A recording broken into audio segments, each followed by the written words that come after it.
So, introducing me. My name is Marcus, I'm 39. I've been full stack developer starting with really that low back end, working to the front end and then working all over the place, now for 16 years. I was a freelancer for something like 10 years. I work at McMell now for 7. In a week I will have fulfilled my 7 years. And in July 2017 we opened an office in Novi Sad because there was just limited growth possible in Germany.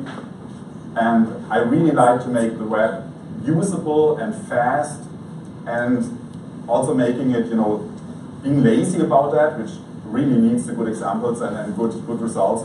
Because being lazy as a developer means you're looking for a nice, easy, stable solution, and then you're lazy in the right way. That's usually a good approach. Not always working, but it's a good approach.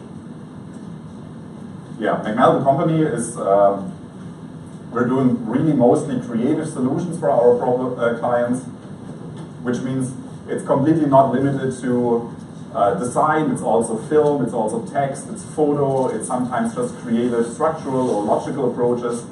So really the creativity is our main goal, which is also a basic requirement for user experience, so that nicely matches up with the talk today.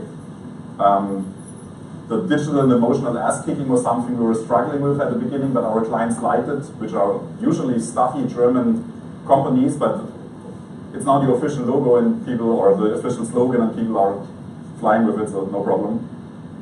We based most of our work on the Contao CMS.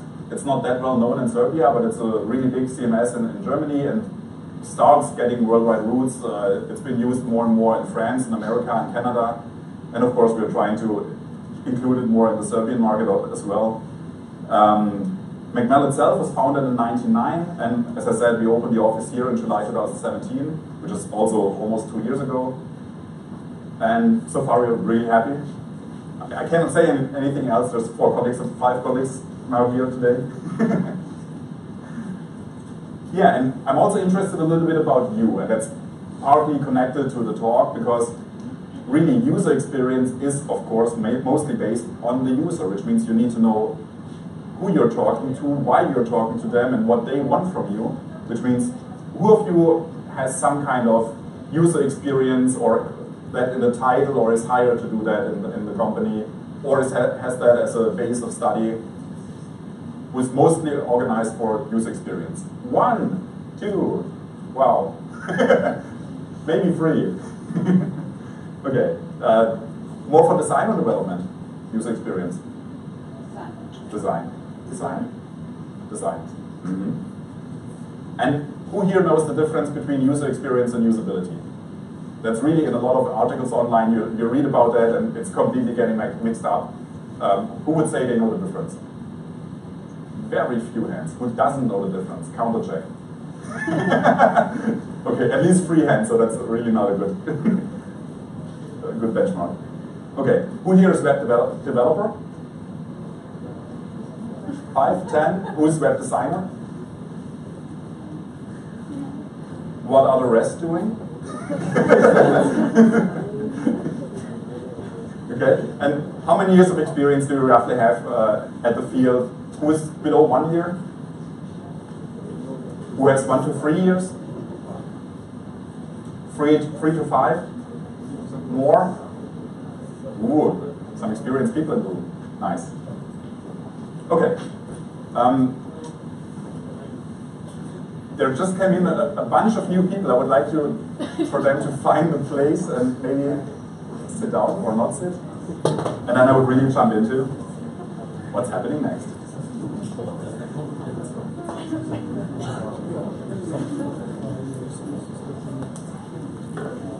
I told you, they don't use platforms to RSVP. 20 on the platform, 100 here. Stand and be proud. Word from the organizer. Okay, welcome new people. I will jump right in. And I said at the beginning, I will start with the official ISO definition, the international standard definition of user experience. And it sounds stuffy and dry, but it really is a lot of information in there. So the important part is user experience is defined for everything that happens in a human-system interaction, which really means everything that you have contact with technology, if it's robots, if it's screens, it can be a keyboard, mouse, even something like speech recognition. Every time you interact with something that is technology, that's user experience. Which, for example, excludes, of course, something when you speak to another human on the phone. That will not be user experience. We will come to that soon, because that is also an important part. Usability is just a subfield of user experience. With usability, you're making sure that the usability, of course, with the usability, you're making sure that using the system is nice. You can achieve what you want. There is nothing standing in the way. You understand what's happening, but it really is just a small part of user experience. But even user experience is not a full picture. There is a bigger thing that's called customer experience, and that's also important because that really is everything else around computer systems. For example, you calling the support hotline. You're still in the customer system, but you're not having a user experience. You're talking with a human being. And the same thing is true, for example, if you order something online and then go to the store and pick it up. You're not having a user experience anymore because you physically have to walk to the store, you're talking to another human being, you're probably giving them a printed out paper of your order. None of that is user experience, but it is customer experience. And it's also important to know that those two interact. And user experience, of course, is just communication with the technology.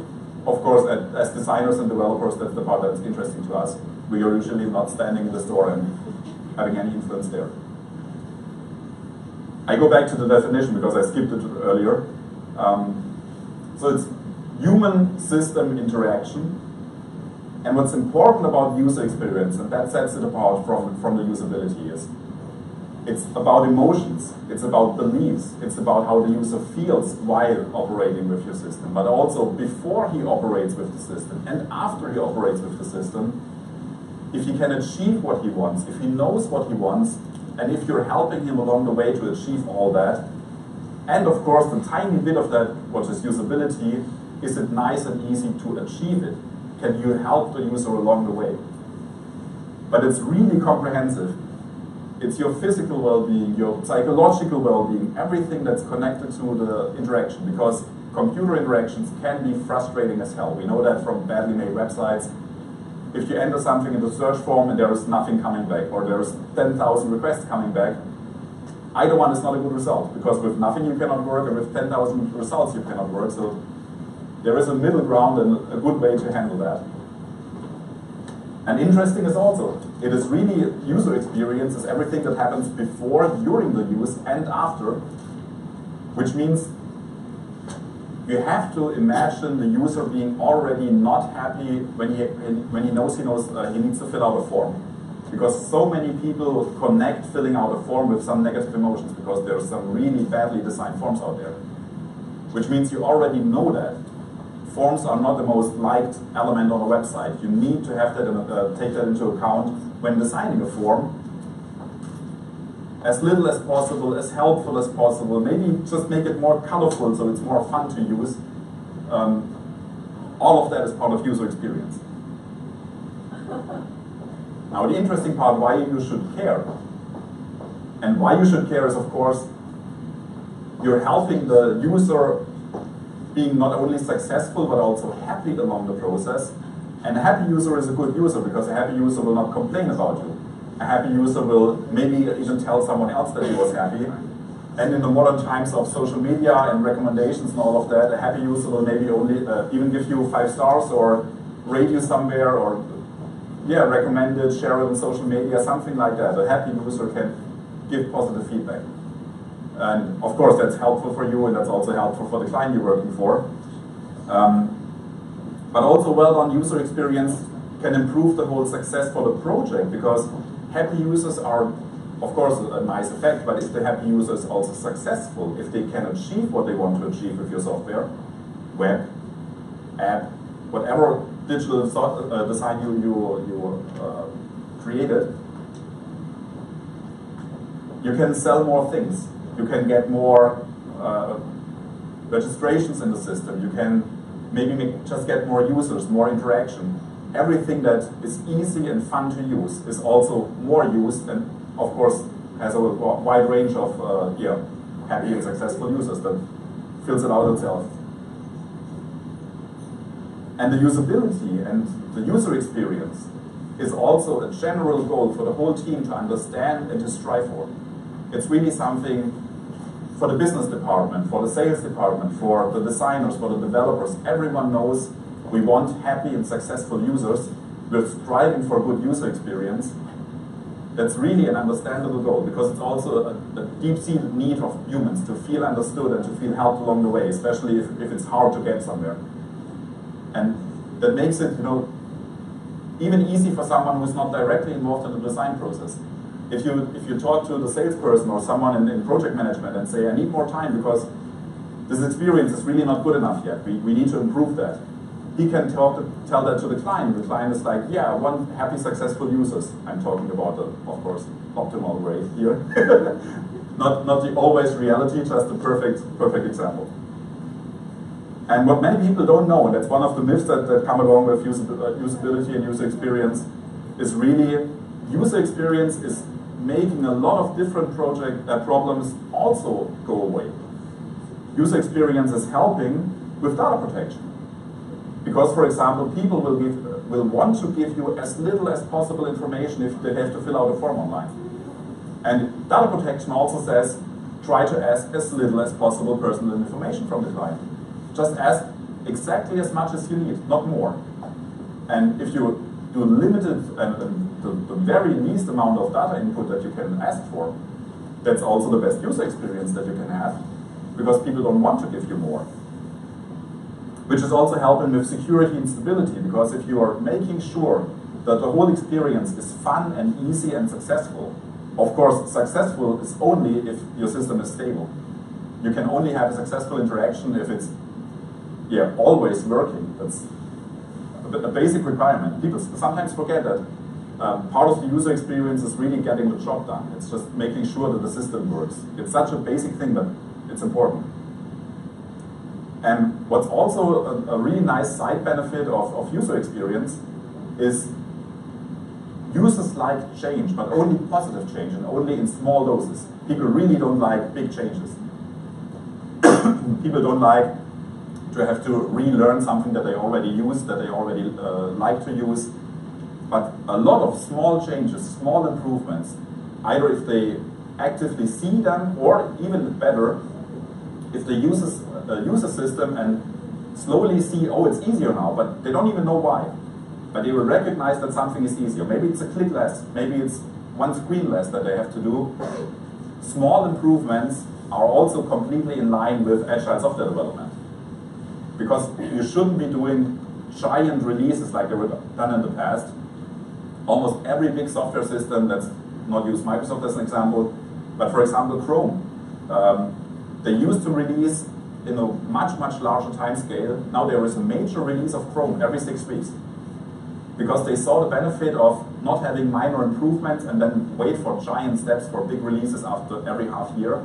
They said, oh no, the user wants continuous improvement. Every 6 weeks a new version. That's really the best way. There is never too much change, but it's always a little bit of improvement. It's also a user experience goal and an agility goal. So they're not contradictions. The first one was why you should care. This one is why do you need to care? Because user expectations are really rapidly increasing.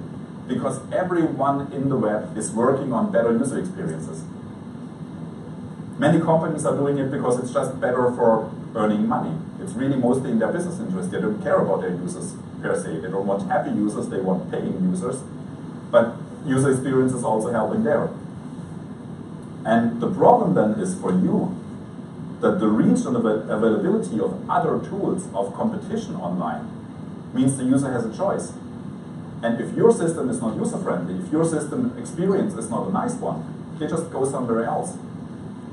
Because there's hundreds of websites and millions of choices for almost everything you want to do. And it's very easy, of course, because they just need to enter another address in a Google search or directly into the browser, and they are somewhere else. And that's especially true for everything that is digital, that can be used worldwide, for example, some online services. You really have to be at the forefront of what you're doing, because that's important. You're not competing with yourself. That's a typical personal development thing. You're not competing with your neighbor, you're competing with your former self. Yeah, not in user experience. In user experience, you're not competing with yourself or your neighbor, you're competing with the world. You're competing with the best version of anything that's out there. Which, for example, means whenever you're competing with a search, you're competing against Google. When you're competing with a shopping experience, you're competing with Amazon and Alibaba. When you're competing with how to book a room online, you're competing against Airbnb. If you're competing against uploading a photo, you're competing with Instagram, with filter supply and cutting possibilities and all of that. Which sounds harsh and unfair, but that's the world. You have to live that your users are using other different computer systems, other softwares, other, of course, services, and they're used to the user experience they get there. And they get ever better. I have a screenshot from Google 10 years ago for their product search that really wasn't a good product search yet. But of course they improved a lot, which means you cannot sit still.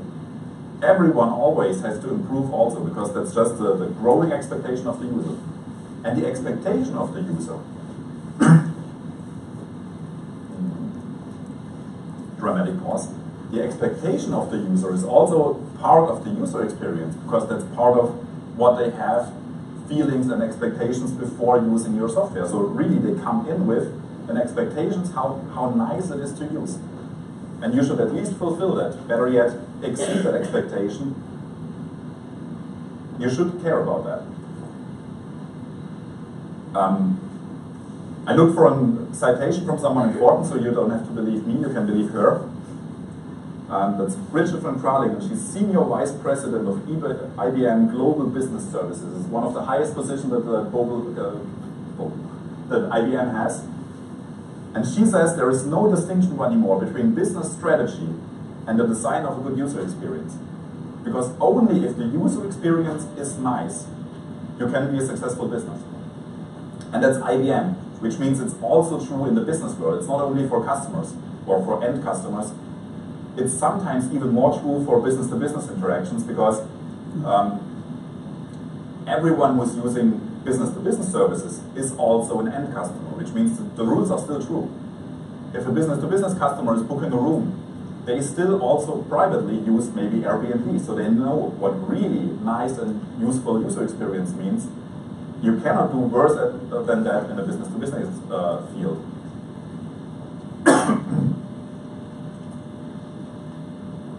So now that we know why it's important, where should you start? There is a really nice way to do user experience that's really from the very beginning of the project. Sometimes even for the very beginning of the startup, as the basis of your strategy, user experience done right. Of course, that's the blueprint, that's the perfect situation. We're not all in that perfect situation.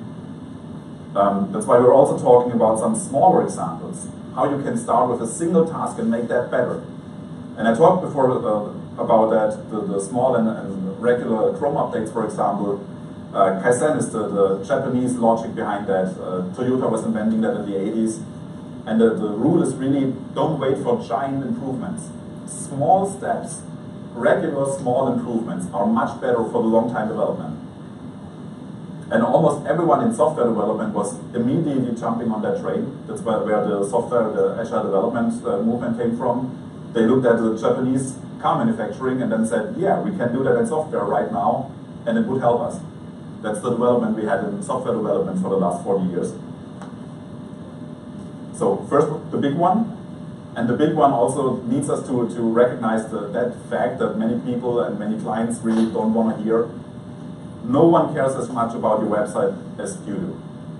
It's just really true. No one will read every single page of your website. No one will look at every single option that is available in the app. Only you will do that. The owner, or maybe the agency, or you as a developer or a designer. You, of course, know every nook and cranny of the software, but usually the client has a completely different goal. Just imagine you have a giant shop, let's say Amazon. You have all the products in the world, but the client is maybe not interested in that. They want to buy a washing machine, that's it. Which means they're only interested in buying a washing machine. At that point, they're also not interested in your help section or the history of Amazon, which is the typical thing that client want to have. Our business history needs to be on the website. Really, no one is interested in that. It's maybe 2% of all users want to know the history of a company, and everyone else is much more looking for products and prices. And that's usually what clients don't want to talk about. But the users, of course, have a different goal. They want to know prices, and they want to know what they get for that. You should target that. So the big picture when you're doing user experience from the very beginning means you need to know where your users are and who they are and what they want. The usual way to get there is you're sitting down and you're thinking about personas. That's users, imaginative users, but you should usually really apply real data to that. For example, we have a student, 21, male. I just stick with my washing machine example. He's looking for a washing machine. Everyone in our personas now will stick with that example. They're all looking for washing machines, but for different reasons. Because the student is looking for a washing machine for the dorm room. So that the machine really needs to be stable and be handled by everyone who's living there, so that it needs to be a really robust washing machine. So we have the typical housewife with the, I don't know, 5 children at home. She also needs a machine that just does the job. She doesn't care about all the settings. She doesn't need 15 different programs. She just wants the machine to run on a regular basis, not break down, and do the job. We have the tech-loving, let's call it 40-year-old guy who really likes every single feature. Maybe he wants a washing machine he can remote control via an app or something like that, or at least get a message from his washing machine whenever it's finished washing, something like that. So it's really completely different personas. You usually should go with something like 3 to 5 different, completely different people, and that's the interesting part, because as soon as you give them a face, of course that requires drawing them down, but you can also just download random photos from the internet and say, that's my guy. As soon as you have those different personas, you can really imagine them completely having different goals, different approaches, different histories, of course, different living situations, different goals for their purchase or their service use. And then you can start imagining user stories. I just did and explained that a little bit. That's how the user is coming to your service and why, and what motivation is driving him or her. And after or before you did that, it really depends on your flow and how much budget you have. You could also do a survey. Just ask random people, or let another company ask random people, if you're looking for a washing machine, why and what are you looking for, and what is your story behind that? What are you looking for roughly, what are you looking for very specifically, just to get an idea how much range there is in people that basically want to do the same thing, buy a washing machine. But there are so many different ways to do that, it's really hard to imagine that without getting some feedback.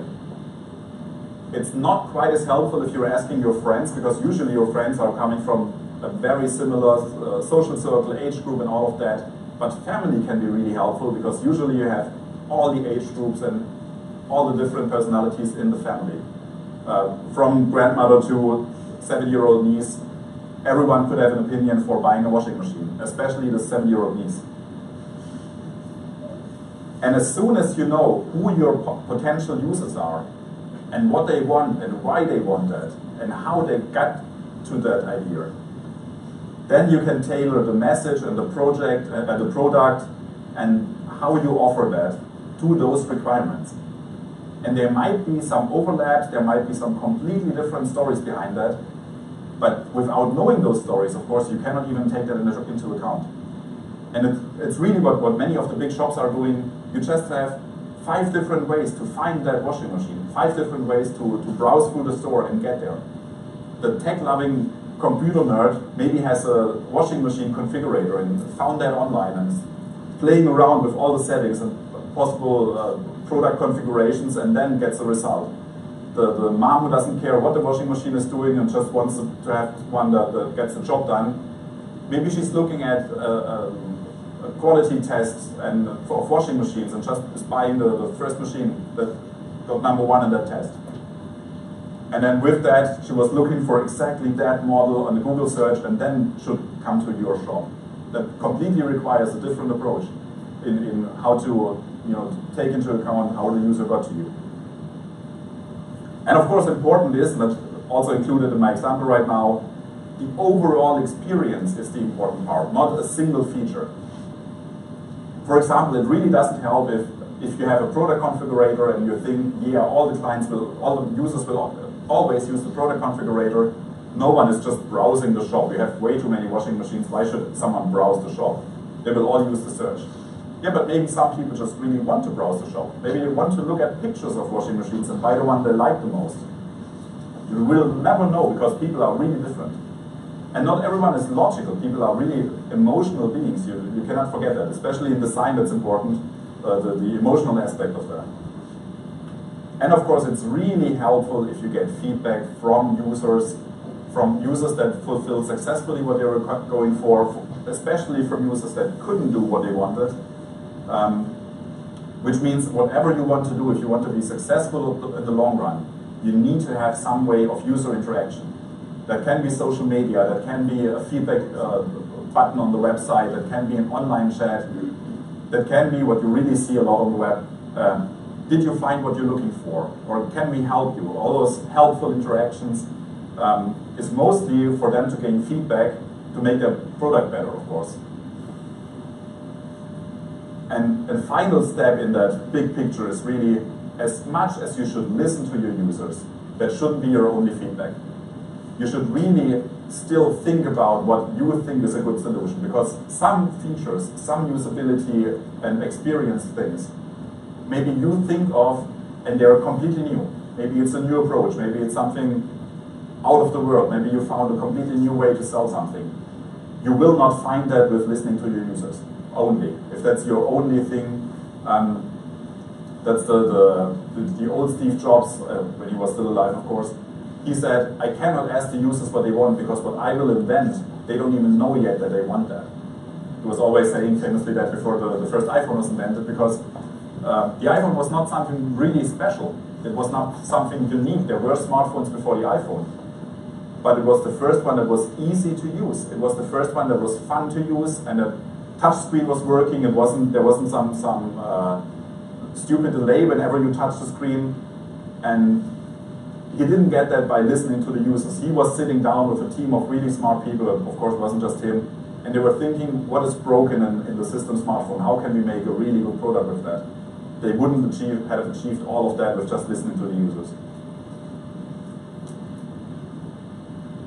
Yeah, that's also an important part. I was mixing some citations in there to lighten it up.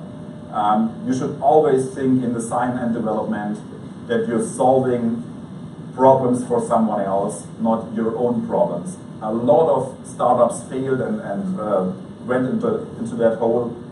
They were looking at some problem they had, they solved it for themselves, especially exactly in the way that they had that, and then they published their app, and then they were surprised why other people are not using that. There is a famous example, a mom of a newborn child in America was thinking it's really hard to get along. She was a single mother, and she really was needed help for every aspect in life. It's hard to get around, it's hard to shop, it's hard to get a quiet minute, it's hard to get to know new people because you're always caring for that newborn child. So she was creating an app to help her with everything. She was like, okay, every new mother in the world needs that app, of course, because I was thinking about it and solving all my problems. It came out, and then she saw that there were many, many more people complaining that there's features missing than people happy about the app. Because all living situations are different. Even if you're a mother of a newborn child, that is a very specific situation. But if you're living in the suburbs or in the middle of a city, for example, it's a completely different animal. Someone living in the middle of the city in a high-rise, they maybe have a problem getting the stroller up and down the chairs. That's a problem that a suburb mom doesn't have, because they usually live in single houses. And of course, in suburbs there is way more space to cover. Maybe in the city you have doctors that come to your house. Or the other way around, maybe you have the village doctor coming to your house and the city doctors all say, no, you have to come to me, I'm way too busy. So it's depending on the situation, and there are so many variations that you can never only solve your problem. That really is not helping. You have to think about all the possible ways that problem can occur and then solve every one of those. In an ideal world, it's the same solution, just small variations of that. And the same problem and small variation of that, almost every website in the world has some kind of user registration. But you always have to remember, people don't want to register. It's not that they're coming to you, oh, where can I register? I want to have an account with you. It's usually the provider of the service who says, I cannot provide my service without the client to be authenticated. They need to have an account. Of course, it's also important for billing, but billing is also not something the users don't want to pay. The users have to pay, which means having an account is no additional benefit. Having an account is something that needs to happen, which means you have to make sure that your users know the benefit, that your users have an idea why they should register. And for example, for a shopping experience, it could be that next time all your data is still saved, your shipping address, your billing address, and all of that is saved, and after you created an account, you can also see all your past orders, and you can make changes to those orders. Maybe you can even, in a simpler way, get a guarantee for something that broke down. All of that would be additional value that you can only provide if you know who the user is, if they can authenticate. But you should make sure that the user knows what the additional value is, because other than that, as I said, the user doesn't have a natural instinct to register for something. And you should give the choice. The shopping example is a good one. A lot of the early shops, something like 10 years ago, I don't know how many of you used online shops 10 years ago, but you always had to register for everything. For some shops, even before you could start a shopping experience, before you could put something into the shopping basket, you had to make an account. And people hated that. And if you look at a shopping experience now, it's completely standard that you can do all your shopping, you can put anything in the basket, and you can even check out as a guest. That really wasn't standard 10 years ago. That came up because users were complaining about the forced registration. Now you can check out as a guest. But if you can check out as a guest, and you show the user how beneficial a registration in the shop would be for that shopping experience and all the future shoppings, then you give a choice. Then the power is in the user's hand. They can say, no, I'm not interested in that, I will register as a guest now. In the perfect world, you even give them and send them a link and say, okay, you ordered as a guest, no problem. Here's the link. If ever you want to register again and have that order already connected to your account, then the user has all the choices, and you're not pressuring him into, yeah, you can order as a guest, but you lose all the benefits. And that's what really a lot of shops are doing, and that's the negative part of user experience. You can put psychological pressure on the user in promising better user experience if the user will just follow whatever you propose. That's not good user experience. That really is like the Russian gangster with the baseball bat sitting in the corner and waiting for you to register or not. And the power should be in the user's hand. They should have the ability to choose whatever they want to do. And everything that you want your users to do and the user doesn't want to do from themselves, you should make that as painless and quickly as possible. It's also helping with security. If you ask very little information, and if you make something, for example, one of the user-friendliest ways to log in is that you provide a mail address, no password, nothing. And every time you want to log in, they send you a mail with a magic link, and you just have to click the mail and you're logged in. That is completely connecting your mail address, which is their single point of authentication, with your account. There is no password to be hacked. No one that doesn't have access to your mail account can access the shop. And you don't have to remember a password. You don't have to store a password somewhere. And it's only clicking a link. It's really, you don't have to enter login information or anything like that. That really is secure. You need as little data as possible. That's also, the data is protected, of course, if you don't have it. And almost nothing can go wrong with that. So, I was promising a bad example from Google. product search. Google was introducing the product search something like 2007, and they were doing the same mistakes as everyone else. That's one of the parts why I wanted to show that. They made all the fields and filters that you see in the screenshot. They made a data structure what products are consisting of, with a product ID, with a name, with a price range, with descriptions and groups and all of that. And then they try to do, based on that data structure, to give you a search form that helps with finding a product with exactly that structure. And you see a completely overloaded product form with a lot of options, which also can go wrong. That's the bad thing about having a form that's that complicated. For example, with every input field, you have to make sure that the user is only inputting really useful information. You have a price range with a low price and a high price, which means you always have to make sure that the low price is lower than the high price. You have to have that logic or your form is broken. And I just said giving users a choice is really a powerful tool, but this is not giving users a choice. That was the thinking behind it, but people recognize it's wrong. It's not giving users a choice, it's giving users homework to figure out how to use that form. And every time you're building a form that's that complicated, you have to explain it, you have to design everything. The user needs help along the way to fill it out properly, and you need a lot of error handling because there can be a lot of things going wrong. Because, for example, the first 4 fields, they're all finding the products by name. Yeah, what happens if I fill out all 4 fields? That is completely nonsensical search. I cannot search for one of the words or all of the words or the exact phrase. That's a bad search. And Google, of course, recognized that, and over time the search form got smaller and smaller, and this is the Google product search form today. And we look at that today and we're like, yeah, of course that's the product search form because that's what Google is doing, one big search form, but it really is not self-evident, and it's really not happening with magic and automatically.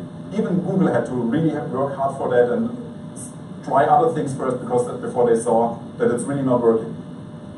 Of course, there's other benefits for that, and that's the thing I said at the beginning. Don't just think about exactly that user experience at that moment. With one search entry field, you can also combine the search with other technologies, for example, speech recognition. In speech recognition, you don't have multiple input fields. You have one input field because you're saying one thing. That's just how natural language works. And everything that happens after, if you say it or if you type it down in the one big field, everything after that is technology solving your problem. And that's really what software development and also design is there for. You're solving problems with design, with the experience, with the technology behind that. That's why I have that citation. Whenever something can be solved by technology, you shouldn't make the user work for it or bother the user. You should solve the problem. One of the famous examples for that is an input field where you enter the credit card number. And a lot of input fields where you have to enter a credit card number, they complain if you're not putting the dash in. Or they want always 4 numbers, a space, 4 numbers, and a space, and you have to do it exactly like that. Some even complain if while typing you forget a space. It's like, no, everything's wrong. Red field, you did it wrong. It's completely useless because as long as the user is entering a completely valid credit card number, you can split it up in blocks of 4. You shouldn't care if there is a space or no space or a dash or maybe even a slash, really, because with a couple of minutes of programming you can filter that out and make sure the credit card number is still valid. So none of that really is an error, it's just not exactly the information you wanted. We can solve that with technology. So one of the other really common problems that we have in our interconnected world is that the user is not just looking at a website, the user is also using an app.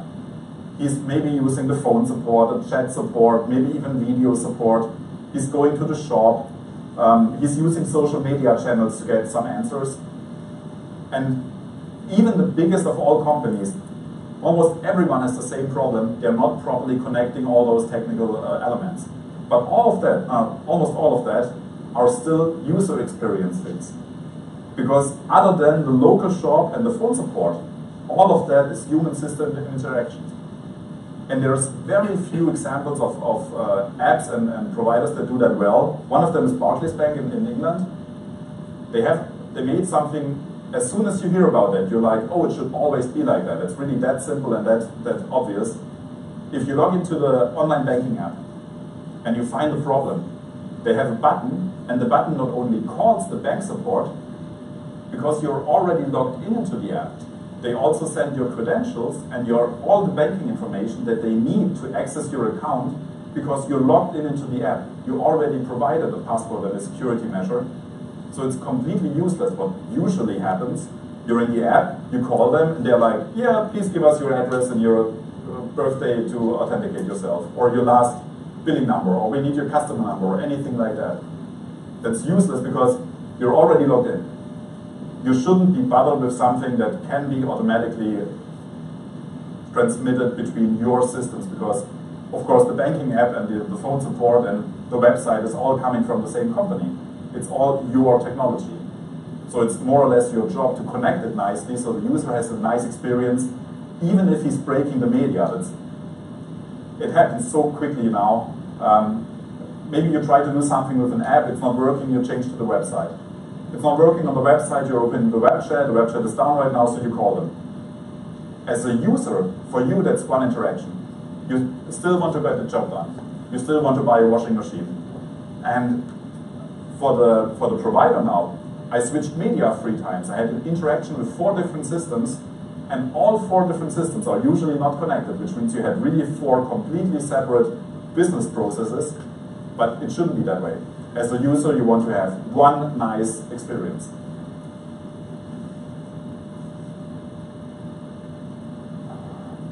Yeah. I wanted to talk about one of our success stories, but we still have enough time, so I can bring you to big name user experience examples. When I was reading and researching for the talk, I was stumbling upon Airbnb, and I hope every one of you knows Airbnb. I see nodding. Airbnb was a really good idea for just renting out your private apartment or a single room that you have over. And of course that was successful in the beginning, but not as successful as the founders hoped for. And they were really thinking, especially in New York, they wanted to go really big in New York because New York is famous, New York, people want to travel there, they want to stay there for a couple of days. It's the perfect breeding ground for Airbnb. But they were not successful there, and they were really confused by that. And then they checked their software, they checked everything that's happening on the website, they checked everything that's happening in the app. And they were like, the whole system is really working nicely, we did everything right, the form is simple, the search is easy to use. And then they looked at specific locations and specific flats to book. And they saw that all the images are really stupid. The images are so bad because people usually don't know how to photograph an apartment nicely and to make that look nice and approachable. And then Airbnb was like, yeah, of course no one is booking that because the experience until they find it is really nice, and then they see a shitty apartment. Who would want to sleep there? And then they send a team out of professional photographers and let them make really good photos of all the apartments. Just as a testing ground only in New York. And from that point on, the success of Airbnb skyrocketed because people were now easily finding what they were looking for, looking at it and were like, oh, that really looks nice, I want to book that. And so the final step in the user experience was fixed. There was only one step missing in the user experience. It was not a technical thing. It was just ugly images. And with an ugly image, and you have to imagine yourself sleeping in that ugly room, you're like, I wouldn't feel at home there, I wouldn't feel comfortable there, and the whole experience is broken. So that really is the user experience par excellence. They fixed one small thing, and the success rate went up, astronomical. And of course now Airbnb is worldwide successful, and the thing with the photos, they're doing almost everywhere where they stumble upon bad photos in the system, because it has been proven so successful. There is another story I read about a lot, and I also talk to people a lot about. Some people really don't understand why Uber is so successful. Because if you look at it, it's a stupid app to call a car. It's doing nothing special. It's nothing more special than a taxi service. And of course, they're a giant IT company now. And some people not even Uber knew in the beginning why they're so successful. Some people retroactively analyzed why the app is so successful, and it's really, they looked again at New York and what the taxi experience in New York is. And every single step is painful.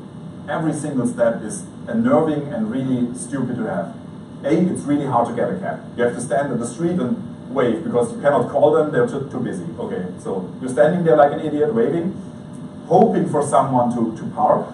Then you're getting in, the taxi might be someone barfed before you came in. Usually they're really dirty or run down. Okay, nice. Then you tell your taxi driver where you want to go. You have no idea if he's driving you the shortest way, the quickest way, or the cheapest way. You even suspect that he's usually trying to scam you for some way. Driving a longer route, driving some kind of just detour, yes, that would just take a little longer so you can get a little bit more money. And then all the taxis in New York always said you can pay by credit card, but every time you try to pay by credit card, they told you, oh, there is a limit, you have to spend more than $25. And if you had 26, they said it needs to be more than 30.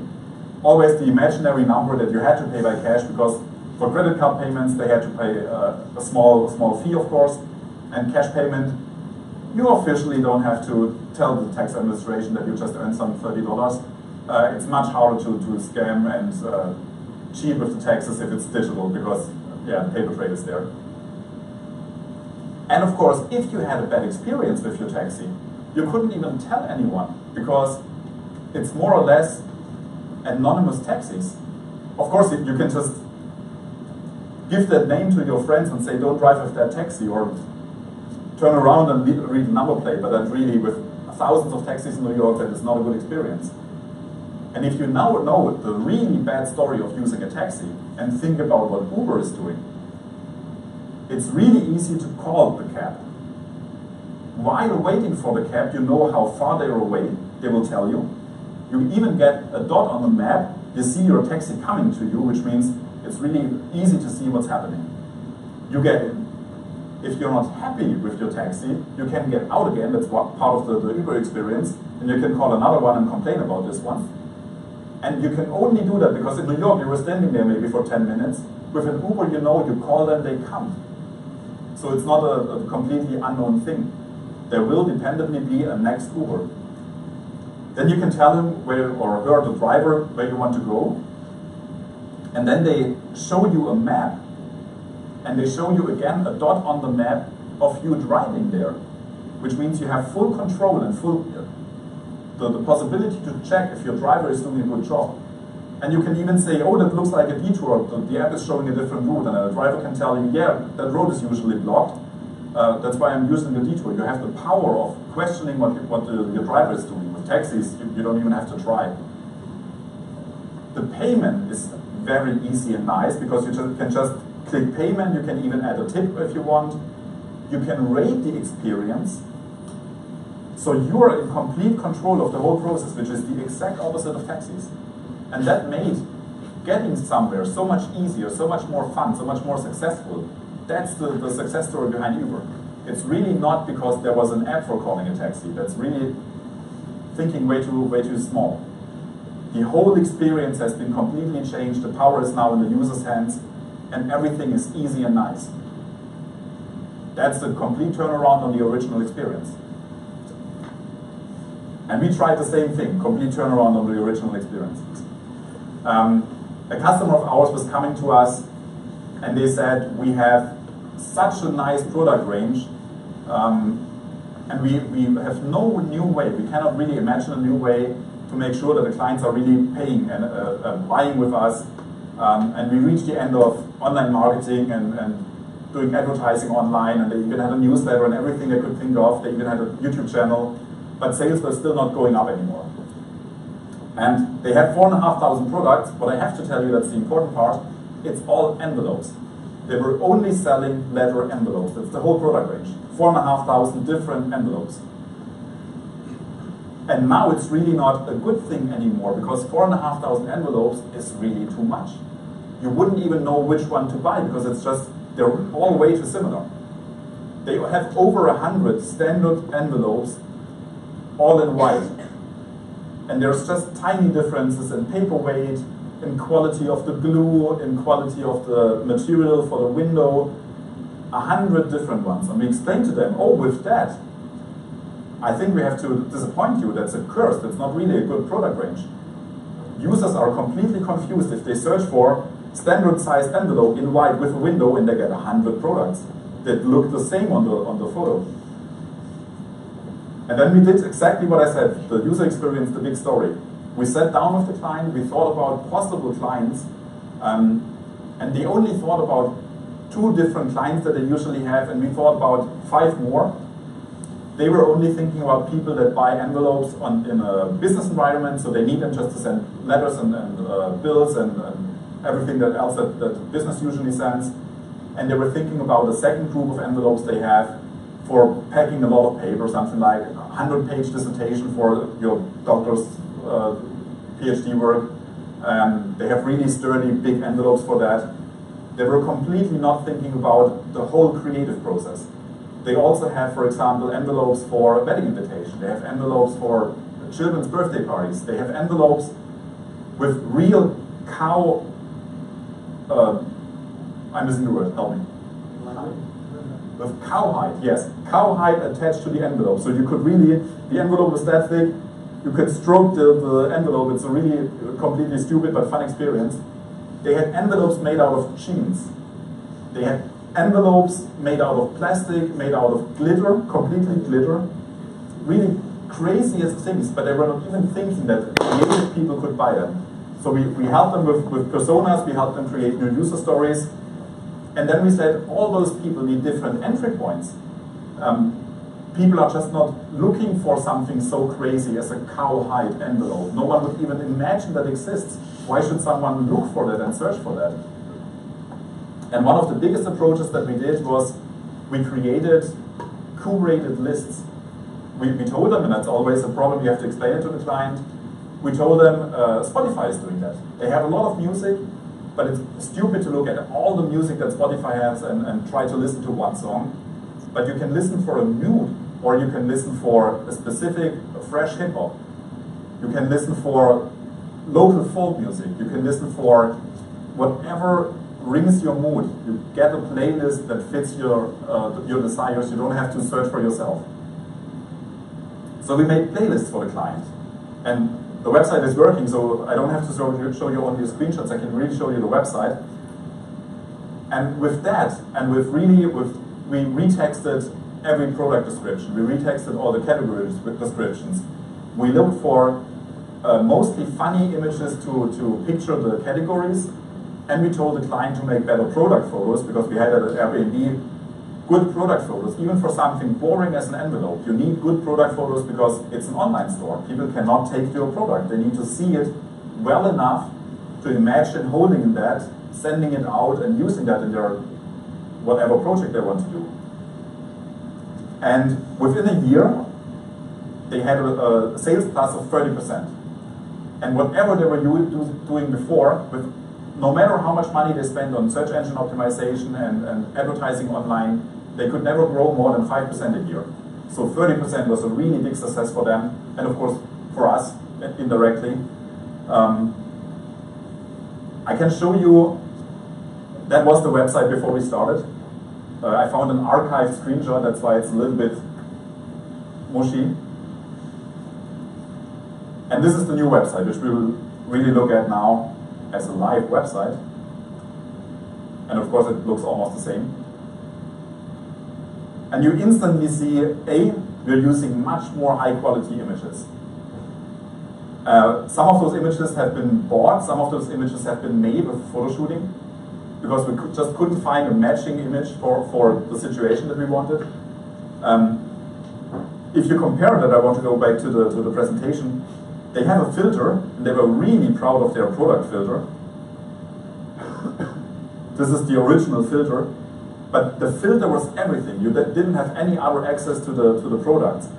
That was nice to have. They only had all products, I have to translate because it's a German page, they had all products, bestsellers, what is on discount right now and what is new in the store. But none of that is really a category where you would find a cowhide envelope. So we said we need really new categories. We helped them restructure their category system. And the biggest thing that we did, and that's here in Inspiration, we made those curated lists. And of course we found the matching photos, we found the matching descriptions. For example, this is only envelopes that have a pearly appearance. They're lightly glowing with some kind of pearl white, pearl amber. One of the funniest one is tiny, because that's my favorite photo of all of them.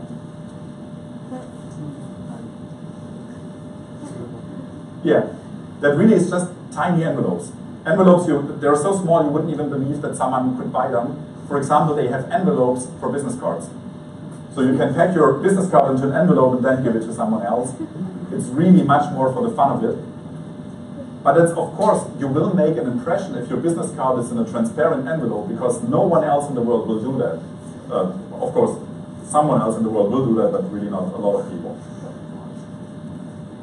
And the whole combination, there is Neon Dreams. The customer would never have called the category Neon Dreams. Of course, that needs to be a creative agency. We also had some category names that they accepted at first, but didn't go into production. We had one, so colorful your eyes will bleed. And that was the idea that sold the idea of the playlists. But at the end, the customer said, it's maybe a little bit too much on the nose. we cannot complain, because really 90% of our ideas that we had, the customer agreed with us and we could do them. And we're really happy about that, because that's the only downside of user experience. You have to explain it, you have to fight for it. And some clients don't see the value. They see it costs more money, and after that, because customers usually listen to the wrong things, they say, it costs me more money, and after that I have happy users. I don't care about my users. Why should they be happy? I want to earn money. And they don't see the whole ecosystem of really positive outcome that can happen. The user experience is so much more than just happy users and a little bit better usability. I hope I could bring that across. With the ugly and the nice screenshot, we're finished. Thanks for coming.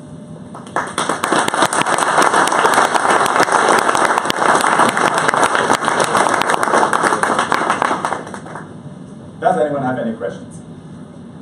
I'm really open for anything. I want 3 questions. With the last talk I said no one can leave before I had 3 questions, and suddenly all the arms went up. I could try that again. 3 questions, please. Come on. I see people that are looking a little bit interested but are not willing to ask questions.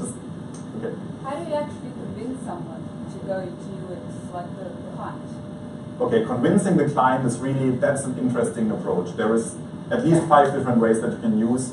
One would really be looking for success stories. That's why I brought the big names, not just our example projects, but really big names like Airbnb, for example, or the Uber success story. There is scientific work about why Uber was so successful, and you really can only convince some people with numbers to show them how important user experience is for the overall success. Some people really forget, because they're all business, that everything that's connected to the business is users, it's people, it's emotional beings. Some people completely forget it. For some people it's really enough to repeat that, to say that.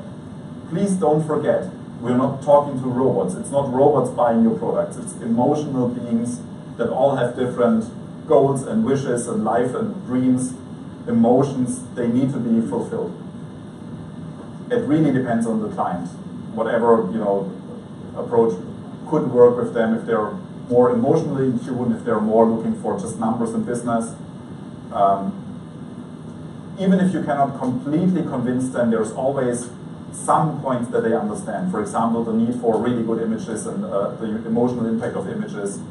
That part is usually easy to explain. So the fight that we have as designers and developers is really to get as much as possible positive influence from the user experience that we know into the project. Well, another question is similar, but yes. How do you the stakeholders of your own company that they need to invest in UX. So I'm currently working for a big company, and they do want to open up a UX department, let's say. Yeah. And we're trying to convince the upper management that they should do it. And we're running into problems. Yeah, I get that. That's one of the reasons I included a citation from the IBM manager, because you can look at other really big companies, and of course it's hard to get bigger than IBM. That saw that, and the citation is something like 7 years old, so it's really not a thing from last week. They saw the benefit, and they are openly talking about benefits, so you can really look at whatever that manager is saying. And of course, I had that, why you need to care about that. It's really, you can come with the, it doesn't look like it's needed right now, but please always think about the competition is not sleeping. We need to keep the competitive edge, we need to keep a step ahead instead of running behind the market. And one important step there is really caring about what your users are doing, and that's really the user experience. So that's what we're trying to do. One more question, and everyone is allowed to not just leave, but also eat a banana inside. Do you test your ideas before going to development? Oh, that's an interesting one. Testing ideas before they go into development. We're usually doing research, because there really is a lot of research, especially if you go for specific problems. For example, for the product search form, that is something that a lot of people have tried, have researched, have even written papers about that. And there is now, thankfully, a lot of information out there if you want to look for that. And for example, the British Tax Administration, you wouldn't think that, but the British Tax Administration is a really nice resource, because everything they're researching for user experience, they're also always publishing, because they're a state-funded thing. They're officially run, and they have some really nice papers of research they did. And sometimes they're even doing really big research with thousands of people, and they're even, I would say, nice enough to test it in the field with all British, citizens, which means they're thinking up an idea, they're developing the idea, and they're testing it with millions of people, and afterwards they're writing about it. That thankfully makes it easier for a little bit smaller companies to reduce the effort. You cannot have a usability or user experience lab for every single project if you're not a giant company. Maybe you can do that with the if you're working in a big company, but usually it's really, of course, really time and cost sensitive. It's much easier to go for research that other people have done and look at the results there. Thanks. I have a question. Yes. So we suppose that you usually do from a case-to-case study. So you say a lot of research and study is involved. Yes. In solving each problem. So would you say that you how do you decide what is actually of top priority for nice or improved user experience for that particular client or for that particular case? Or would you, based on your experience, actually have some kind of, not maybe a list of priorities, but what would you say that makes up the essence of a nice user experience?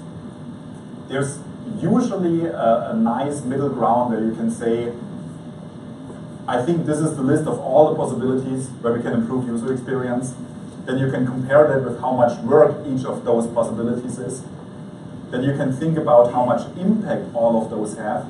And then you can compare the method you want to use, the impact, and the hours you need to have for that.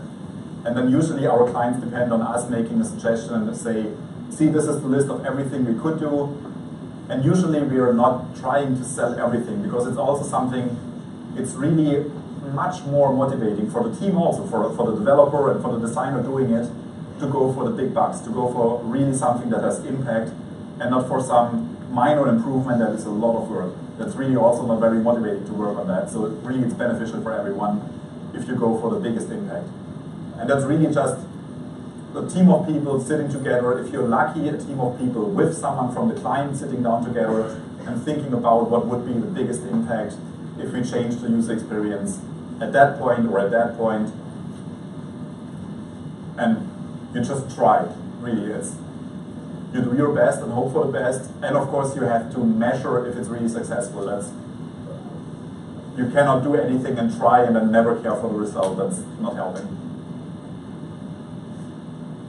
More questions?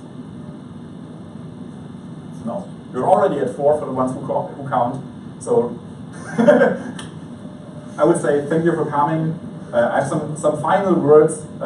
We will have a couple of more lectures. They're already planned. I don't know how many of you saw the poll we did on Facebook, which topic would be the most interesting one to do next. The user experience one. But that's a list of topics we already have prepared and can do lectures on. And we will probably do a new poll and ask for which topics would be most interesting for the next lecture we're doing. And also, the small word at the end, whoever liked what we're talking about and would be interested in working in that field, of course we're looking for designers and developers to help us along the way. If you're interested in that, just come to the front and talk to us. Thanks for coming.